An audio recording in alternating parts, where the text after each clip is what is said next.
ఇప్పటివరకు వైసీపీ మనపై విమర్శలు చేస్తే మనం డిఫెన్స్ ఆడుతూ సమస్యను అధిగమిస్తున్నామని, ఇకపై గేమ్ ప్లాన్ మారుద్దామని, మనమే అఫెన్స్ గేమ్ ఆడదామని మంత్రి లోకేష్ అన్నారు. నిన్న అసెంబ్లీ ప్రాంగణంలోని టీడీఎల్పీ కార్యాలయంలో మంత్రులు, ఎమ్మెల్యేలు, ఎమ్మెల్సీలతో ఇష్టాగోష్ఠిగా మాట్లాడారు. చిత్తూరు ప్రజాప్రతినిధులతో సీఎం చంద్రబాబు సమావేశం అనంతరం వారు లోకేష్ను కలిశారు. ఇందులో అనకాపల్లి ఎంపీ స్థానం పరిధిలోని ప్రజాప్రతినిధులు పాల్గొన్నారు. ఇవాళ విజయవాడ, గుంటూరు ప్రజాప్రతినిధులతో లోకేష్ భేటీ అవుతారు. సాధారణంగా రాత్రి 7 గంటలకు జరుగుతున్న ఈ సమావేశాలు ఇవాళ మాత్రం మధ్యాహ్నం భోజన భేటీగా మారాయి. అసెంబ్లీ వాయిదా పడిన తర్వాత ఈ సమావేశం జరుగుతుంది. గుంటూరు, విజయవాడ ఎంపీలతో పాటు 2 పార్లమెంటు నియోజకవర్గాల పరిధిలోని కూటమి ఎమ్మెల్యేలు, ఎమ్మెల్సీ ఆలపాటి రాజేంద్ర ప్రసాద్ హాజరు కానున్నారు.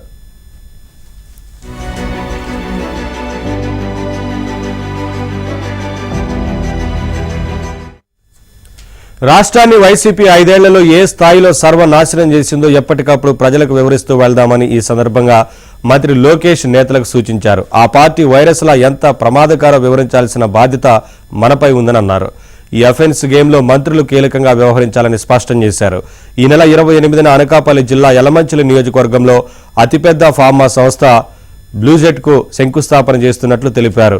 మంగళగిరి నియోజకవర్గంలో ఓ వ్యక్తి బ్లూజెట్ సంస్థలో ఉద్యోగిగా ఉన్నారని, సంస్థ విస్తరణ ఆలోచనపై ఆయన తనకు పెట్టిన మెసేజ్ ఆధారంగా ఫాలో అప్ చేసి ఆ సంస్థను రాష్ట్రానికి తీసుకొస్తున్నామని వెల్లడించారు.